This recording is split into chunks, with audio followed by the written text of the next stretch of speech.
Hi friends, పచ్చిమిర్చి, పుదీనా, కొత్తిమీర పచ్చడి, ఉల్లిపాయలు కట్ చేసుకుని వేసుకోవాలి.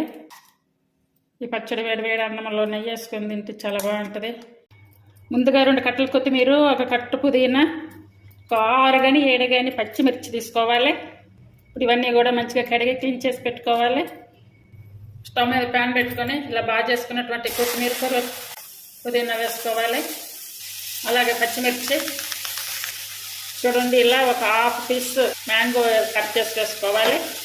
ఒక గంట ఆయిల్ వేసుకొని ఫ్రై చేసుకోవాలి. ఒక హాఫ్ స్పూన్ జీరా, ఒకవేళ మ్యాంగోస్ లేకపోతే కనుక చింతపండు కూడా వేసుకోవచ్చు. ఇప్పుడు మధ్యలో కట్ చేసుకున్న 2 టమాటాలు వేసుకోవాలి. టమాటాలు అయితే మరీ మెత్తగా ఉడకవలసిన అవసరం లేదు, జస్ట్ అవి ఉడికినట్టుగా తెలిస్తే సరిపోతుంది. చూడండి, ఇవన్నీ కూడా వేగాయి. అలాగే టమాటాలు కూడా లైట్గా వేగాయి. ఇవి చల్లారాక మిక్సీ పట్టుకోవాలి.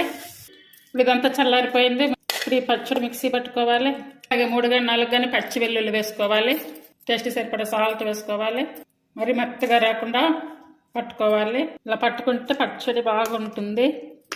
జార్ నుండి పచ్చడిని సపరేట్ చేసుకొని గిన్నెలో తీసుకోవాలి. పచ్చి ఉల్లిపాయలు కట్ చేసుకుని వేసుకోవాలి. ఈ పచ్చడి వేడి వేడి అన్నంలో నెయ్యి వేసుకొని తింటే చాలా బాగుంటుంది. అలాగే అందరూ ట్రై చేయండి. ఈ పచ్చడిని ఇప్పుడు పోపు కూడా పెట్టట్లేదు, ఇలా పచ్చి ఉల్లిపాయలు వేసుకొని డైరెక్ట్గా ఇలాగే చేసుకొని తింటే కనుక చాలా బాగుంటుంది పచ్చడి.